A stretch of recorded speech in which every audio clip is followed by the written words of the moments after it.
Die wysheidsliteratuur gee ons 3 voorbeelde uit Psalm 127 wat ons help om te weet hoe om gesinne te bou wat 'n hart vir God het. Want as ons mense is wat saam met hom werk, moet ons werkers, wagte en krygers wees. Ons is mense wat 'n huis bou, wat 'n stad beskerm, wat 'n familie opvoed. Nou, vandag kyk ons na vers 2. Te vergeefs dat julle vroeg opstaan, laat opbly, brood van smarte eet, net so goed gee hy dit aan sy beminde in die slaap. Is dit nie 'n pragtige prentjie wat ons hier kry nie? 'n teenstelling, iemand wat vroeg opstaan, laat opbly, tog is hulle slaap wispelturig. Hulle is gevul met vrees, daar's nooit 'n gevoel van rus nie. Die angs word nie minder nie, die spanning word net altyd meer.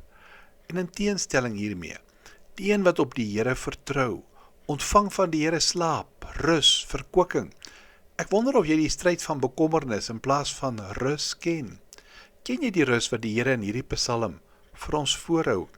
'n baie bekende Ou-testamentiese skrywer en kommentator oor psalms het hierdie belangrike vraag gevra.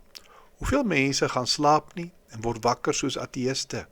Dit wil sê hulle gaan slaap en word wakker in die bekommernis asof God nie bestaan nie. Dink ons dat ons onsself kan bekommer tot veiligheid? Onsself kan bekommer tot vrugbare arbeid asof God nie bestaan nie? Wat ons in hierdie psalm leer, is dat ons soeke na veiligheid sinneloos is, tensy die Here bou en tensy die Here waak en ons in pas met hom is. Daar's 'n bekende verhaal oor iets wat in die vroeë kerk gebeur het.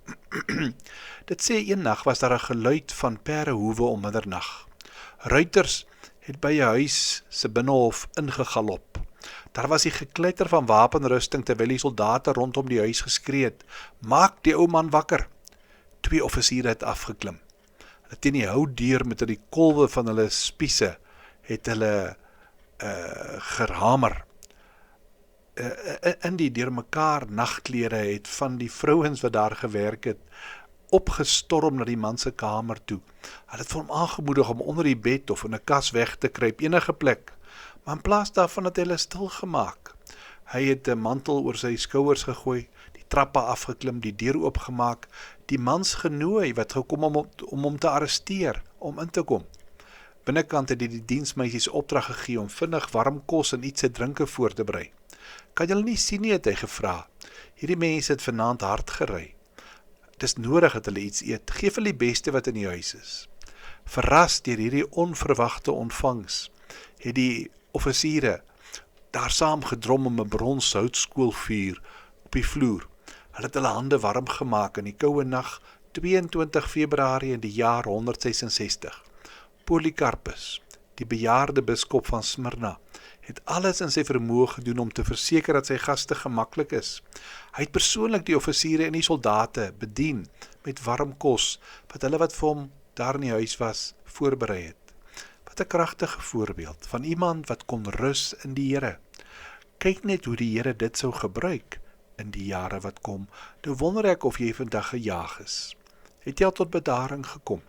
Kom ons bid saam. Here, gee vir ons u rus vandag. Amen.